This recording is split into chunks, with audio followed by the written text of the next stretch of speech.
Un comité régional de développement, de restitution et de validation du rapport de contribution régionale à la formation du plan national de développement, et du plan plan d'action prioritaire 2024-2028 s'est tenu à l'auberge Thomas Sankara à Kédougou. Tous les chefs de services régionaux y étaient sous la présence de Mariama Traoré, gouverneur de la région de Kédougou, qui revient sur le pourquoi de cette rencontre, et le chef de service régional de la planification qui nous parle des particularités de Kédougou. Ils sont au micro de Mamadou Sissé. Rappelez également que ce CRD est tenu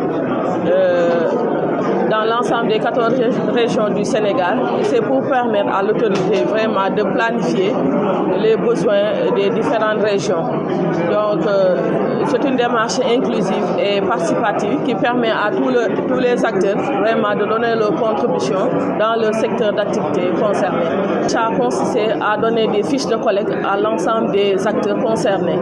Donc ces fiches de collecte ont été renseignées par les différents acteurs. Aujourd'hui, l'exercice consistait à restituer les informations, les renseignements qui ont été transmis à l'autorité. Donc on a fait tout cela dans une démarche inclusive, participative. Oui, par rapport à la région de Kédougou, il y a des résultats probants qui ont été enregistrés. On est face quand même à un certain nombre de défis. Et les défis, c'est quoi? C'est par rapport aux investissements des collectivités territoriales. Je pense que le diagnostic l'a montré. C'est vrai que l'État a fait beaucoup d'efforts par rapport aux investissements des collectivités territoriales et nous voyons que ça augmente d'année en année. Mais si vous comparez ces montants par rapport aux besoins des collectivités territoriales, il y a encore beaucoup d'efforts à faire parce que c'est un boulot de d'étranglement qu'il faut vraiment voir comment améliorer les investissements des collectivités territoriales. Autre chose aussi, c'est par rapport à un dispositif de suivi des investissements. Là aussi, il faudra quand même qu'il y ait un dispositif vraiment très large pour pouvoir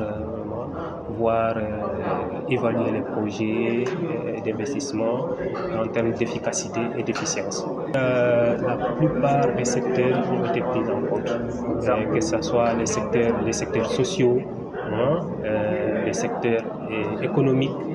Quand on parle des secteurs sociaux, c'est l'eau, l'assainissement, la santé, etc. Sur le plan économique, c'est l'agriculture, l'artisanat, la culture, etc. Il y a aussi les secteurs de la sécurité.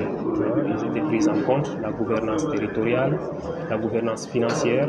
Donc, tous ces secteurs-là ont été pris en compte dans le rapport.